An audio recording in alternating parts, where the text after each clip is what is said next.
Kalian yuk.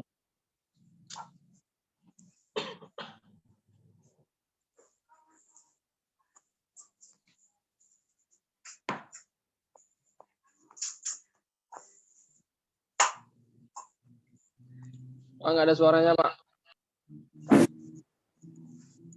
Kita kalian benar. Ini utang apa? Berarti itu berarti.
Nggak dengar suaranya Pak di on mic.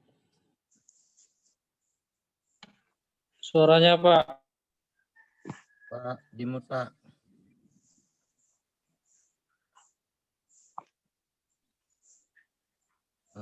Baik, saya ulangi. Kita hari ini akan membahas tentang soal minggu yang lalu, ya.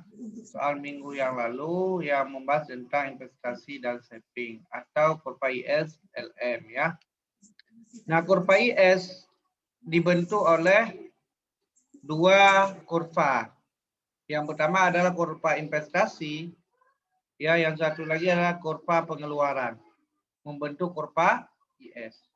Jika investasi meningkat, pengeluaran agregat meningkat, maka akan membentuk peningkatan kurva IS di sini, ya. Dia akan mendorong peningkatan kurva IS. Kurva IS ini meningkat jika tingkat suku bunga itu menurun.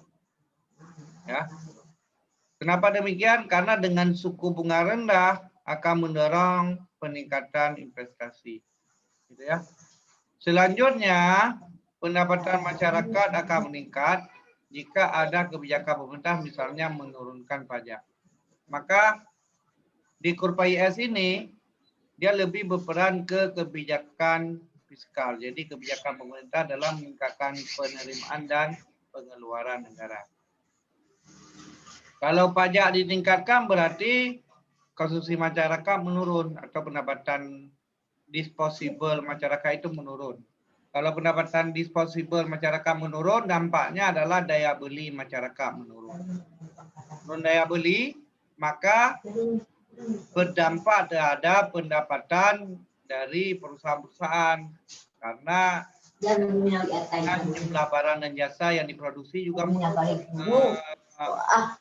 Daya belinya di lapangan. Jika produksi menurun, pendapatan nasional menurun. Jadi pajak itu kadang-kadang berdampak terhadap pertumbuhan ekonomi juga. Jadi kalau pajak terlalu tinggi, daya beli menurun, maka akan berdampak terhadap produksi barang dan jasa. Ya. Jadi pajak itu tidak semena-mena dinaikkan gitu, karena akan memberikan dampak terhadap pertumbuhan. Makanya ada kebijakan tax amnesty, ya. Tax amnesty itu adalah salah satu kebijakan pemerintah untuk meringankan pajak, menghapus dosa-dosa pajak yang beban-beban pajak yang lama, tapi mereka membayar pajak mulai hitungan baru, gitu ya.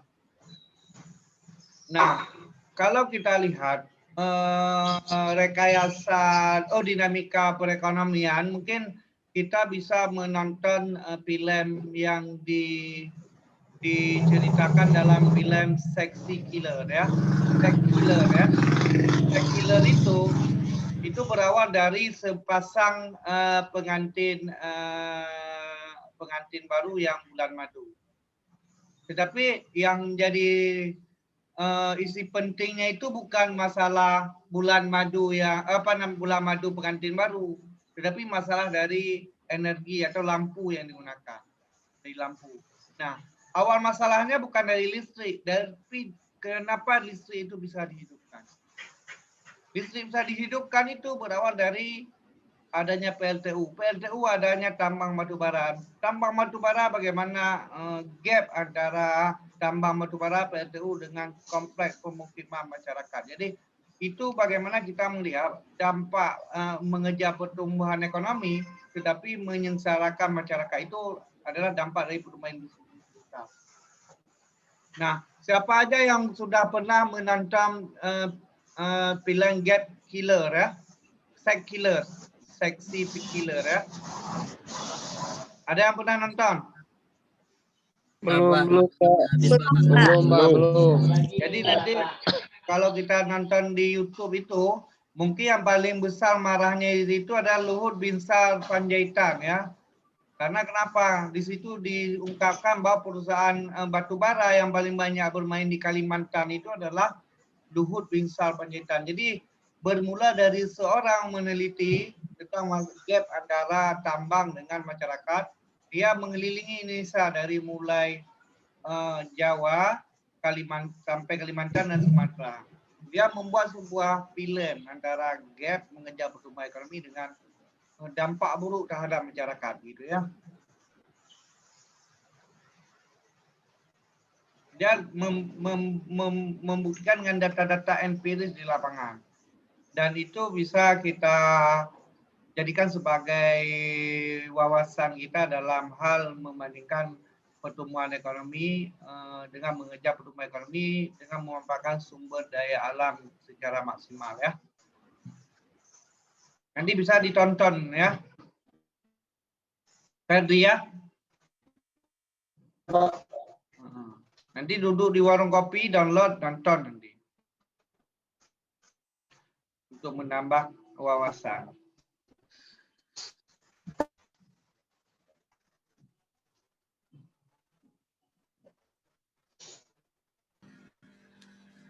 Bentar, saya lihat.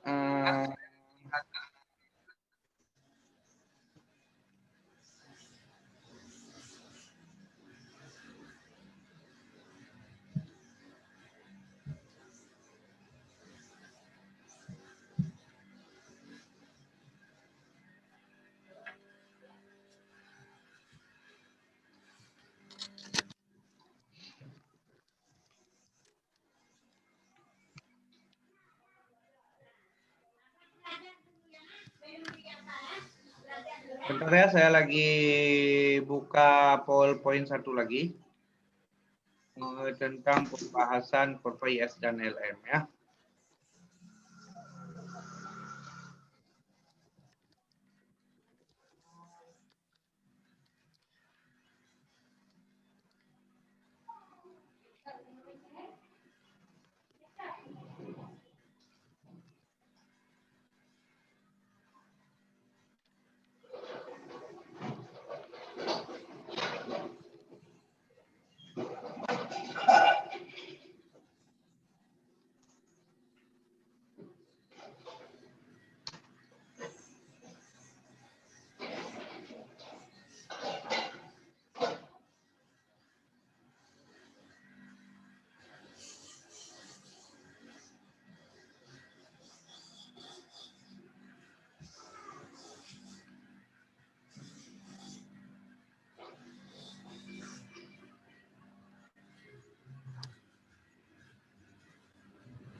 Jadi semisal dalam bersamaan kita ketahui untuk membentuk kurva IS ya, kurva IS itu dibentuk oleh dua kurva yaitu L1 dan L2 dan uang ya, kurva LM. Maaf nih, kurva Itu, LM.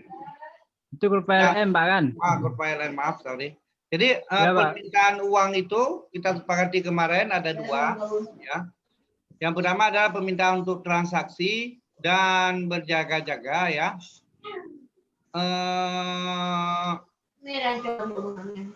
Selanjutnya permintaan uang untuk spekulasi, ya. Jadi ada dua yang membentuk permintaan uang. Permintaan uang transaksi dan berjaga-jaga dan spekulasi. Nah, permintaan uang untuk transaksi dan berjaga-jaga, ya, ditentukan oleh pendapatan. Sedangkan spekulasi itu ditentukan oleh ya. Nah, spekulasi seperti ini M2. Jadi dalam persamaan ekonomi itu dia money demand itu terdiri dari M1 dan berarti money demand itu kalau kita lihat dari persamaan M1, ya. M1, maaf nih nggak bisa saya edit. Saya stop dulu, saya sharekan di kertas backcall, ya. M1, ya. M1 sama dengan fungsi dari pendapatan, ya. M2 sama dengan fungsi dari R atau tingkat suku bunga. Ya. Jadi yang mempengaruhi M2 itu adalah tingkat suku bunga, yang mempengaruhi M1 itu adalah tingkat pendapatan. Itu yang pertama kan. Jadi kalau kita lihat lagi di persamaannya, kurva M1 itu semakin tinggi pendapatan, maka akan meningkatkan semakin tinggi pula yang dinamakan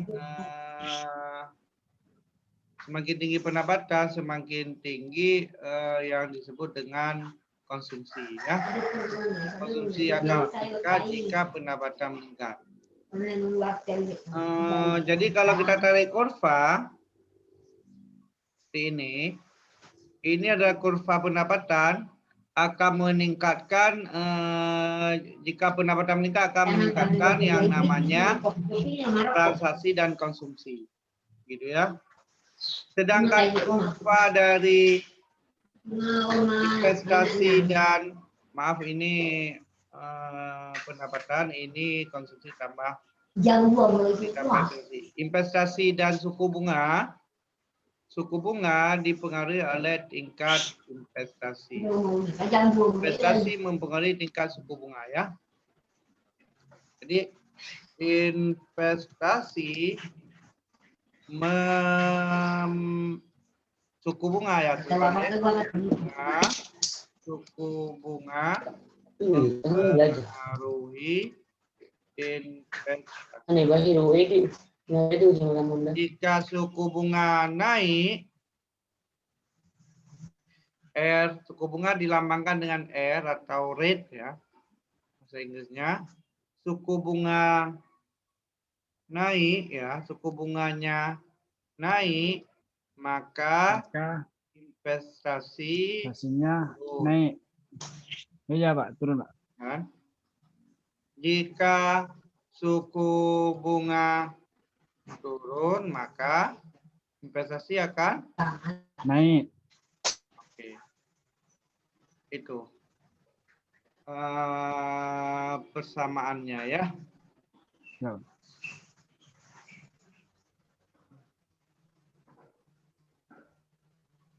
Jadi jika I naik, jika R naik, I akan turun. I akan turun, gitu ya.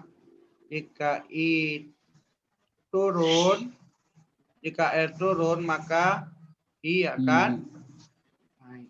Nah, pendapatan dan transaksi dan berjaga-jaga. Jika pendapatan naik, ya kan, maka konsumsi ditambah berjaga atau saving itu akan naik. Jika pendapatan turun, maka konsumsi akan turun. Jadi hubungannya adalah positif. Saudara. Satu positif, satu negatif. Ya. Ya, Pak, ya.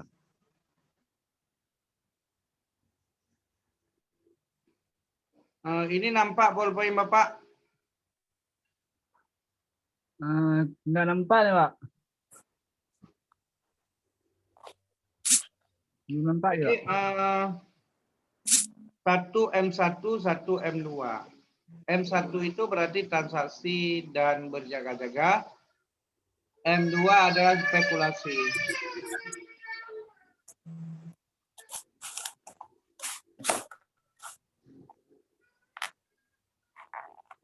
Oke, misal contoh seperti ini.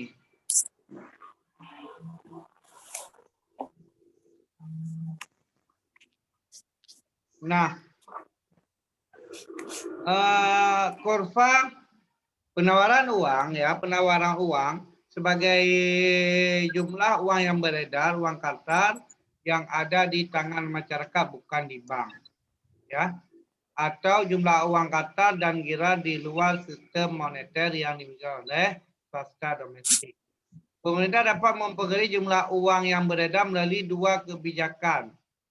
Dengan cara dua. Yang pertama, quantitative credit control yang mencakup dari credit control policy, kebijakan dari credit control itu kebijakan diskonto ya Bank Sentral ya. Salah satunya menjual sertifikat Bank Indonesia. Open market operation, kebijakan berkenaan dengan pembelian obligasi di pasar terbuka gitu ya. Manipulasi legal reserve ratio, kebijakan Bank Sentral dalam menentukan angka banding minimal atau uang tunai dengan kewajiban bank gira. Selanjutnya adalah kualitatif credit control, yakni selective credit control. Salah satu pengawasan kredit dengan moral situation itu Bank Sentral secara informal mempengaruhi kebijakan bank-bank umum dalam hal kredit. Misalnya LM, kurva LM itu yang menghubungkan antara singkatan dari likuiditas dan money atau hubungan antara tingkat bunga dan pendapatan yang muncul di pasar uang. Hubungan antara tingkat bunga dan tingkat pendapatan yang muncul di pasar uang dinyatakan dengan kurva LM kita ketahui ya. Atau teori preferensi likuiditas menyatakan bahwa tingkat bunga menyesuaikan untuk menyeimbangkan penawaran dan permintaan uang. Ya, hasil perekonomian paling likuid itu ya. Kenapa uang paling likuid? Karena uang itu kapan saja diterima oleh semua orang. Ya, itu maka likuid itu paling mudah dicairkan ya. Kalau emas likuid juga. Jadi kalau kita emas kita bawa ke toko emas diterima, tapi agak susah dikit menentukan nilai yang naik turun. Jadi kalau uang langsung kita bawa beli barang langsung diterima orang. Kalau emas mungkin nggak diterima, suruh jual dulu di toko emas dijadikan uang. Kalau tanah paling tidak likuid. Hari ini kita tafsirkan agak, bulan depan belum tentu ada orang yang ambil. Itu aset yang tidak likuid gitu ya. Ya, Pak, ya. Oke, misal contoh seperti ini. Ketika pendapatan nol, ya permintaan uang untuk L1 itu kita sepakat tadi transaksi dan menjaga ya, adalah nol. Ketika Y atau pendapatannya 100, permintaan uangnya 20. 1.200. Ya kan? Pendapatan nasional sebesar 2.000 boleh 2.000 triliun. Itu S1 itu adalah konsumsi dan menjaga tabungan masyarakat, dan konsumsi masyarakat adalah 400 dan seterusnya. Nah, kedua, tingkat suku bunga nol, jumlah investasi itu atau R2 itu adalah 40. Ketika suku bunga naik menjadi 0,05 atau R2-nya investasinya 15. Ketika suku bunganya 0,08 investasinya adalah 0. Nah, cara menyelesaikan seperti ini. K sama dengan delta L1. Delta L1 itu kan perubahan L1.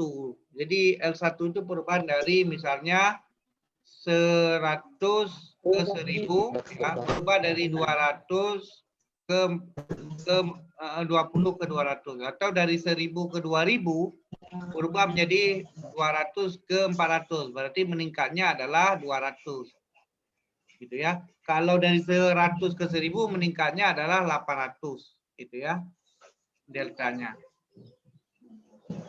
Nah, di sini berarti meningkat dari 20 ke per 100 atau ya 180 ke 1000, gitu ya, sama dengan 0,2.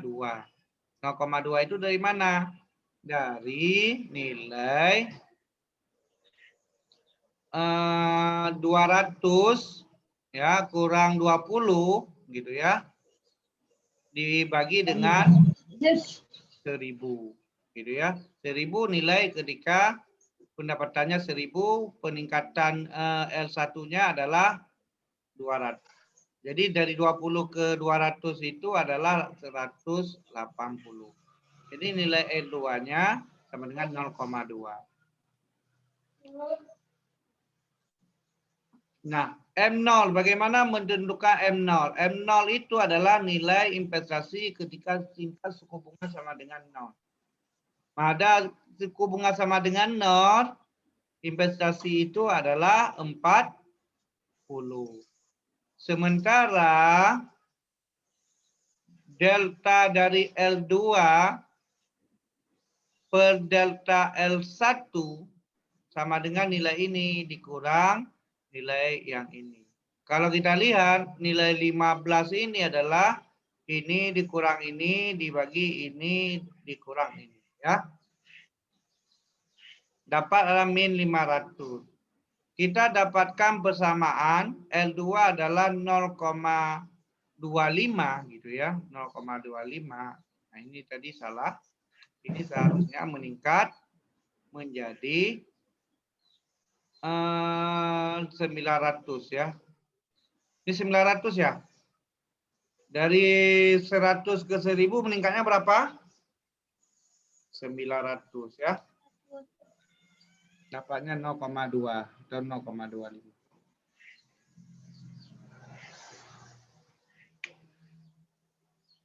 Oke. Kita mendapatkan persamaan seperti ini. Nah, ini nilai investasinya maka 500i. Nilai 40 ini adalah nilai M0. M0 itu tingkat investasi ketika pendapatan sama dengan 0, gitu ya. Nah, ini kita masukkan ke dalam persamaan substitusi.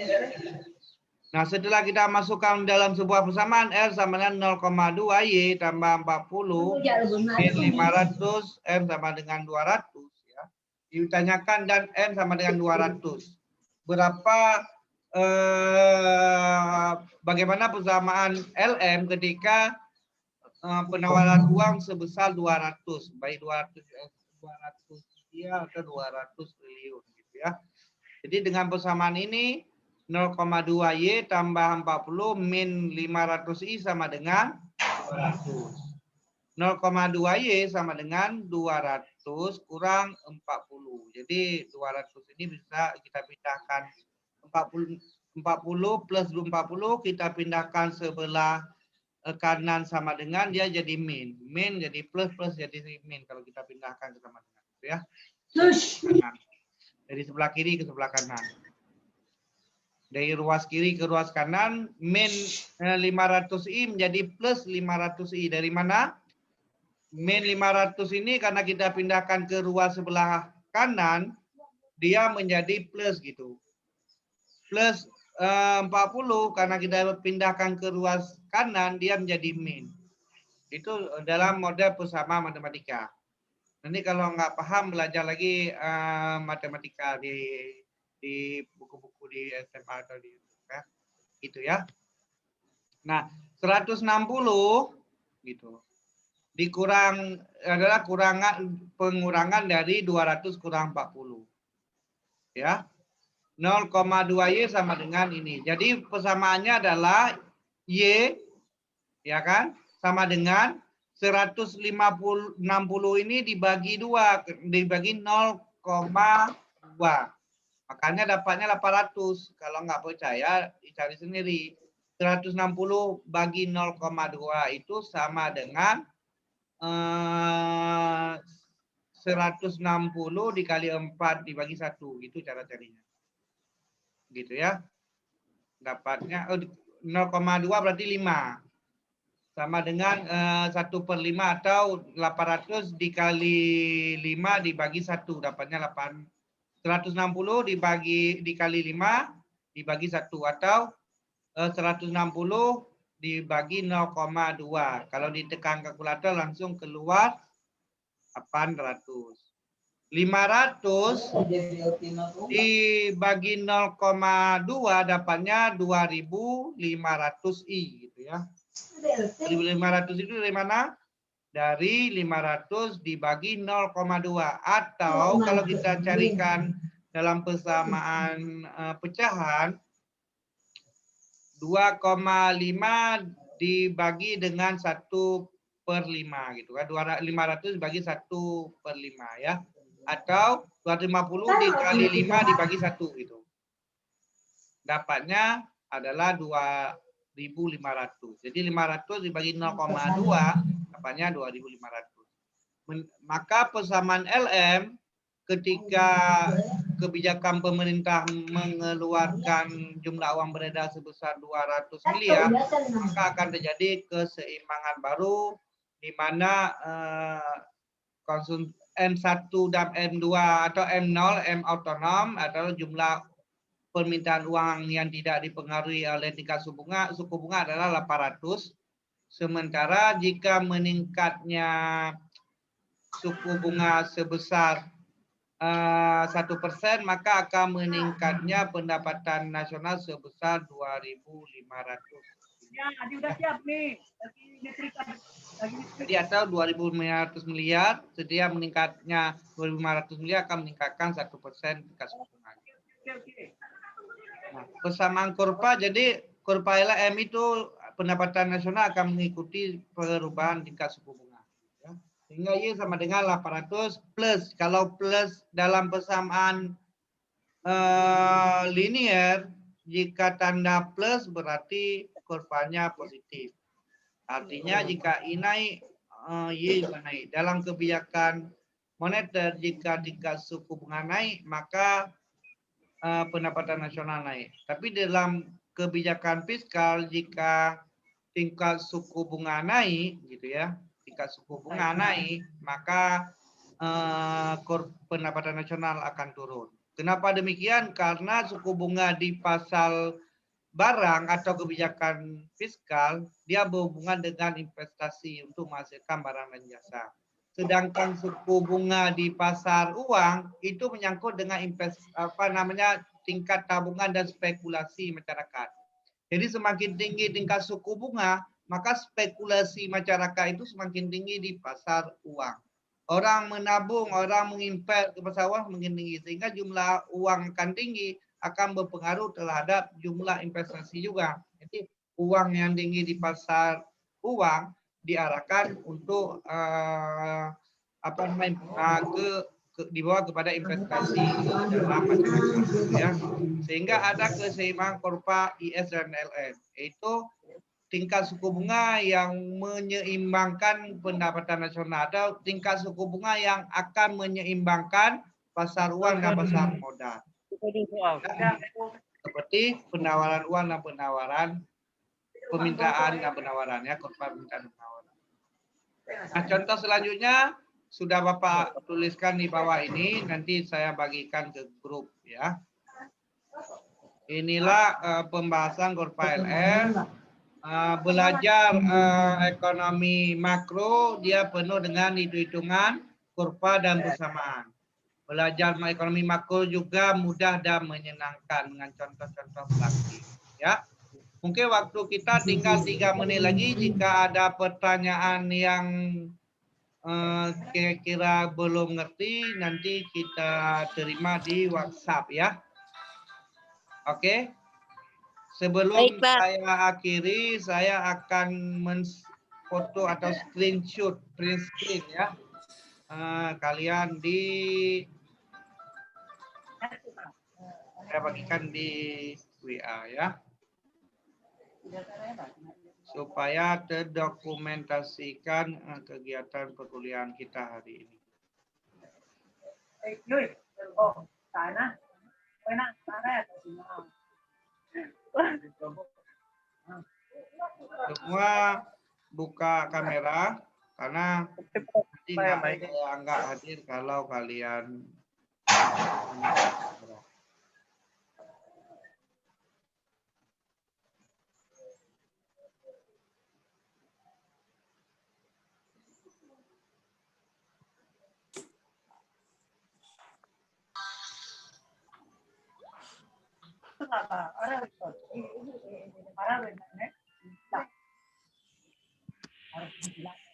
Mas, game main apa kau Mas?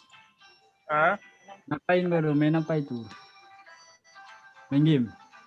enggak lah. Main game kau? Ada. sekali lagi.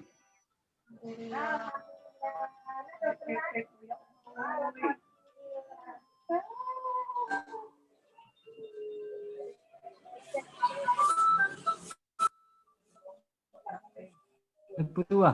Oke, sekian pertemuan kita pada pagi ini.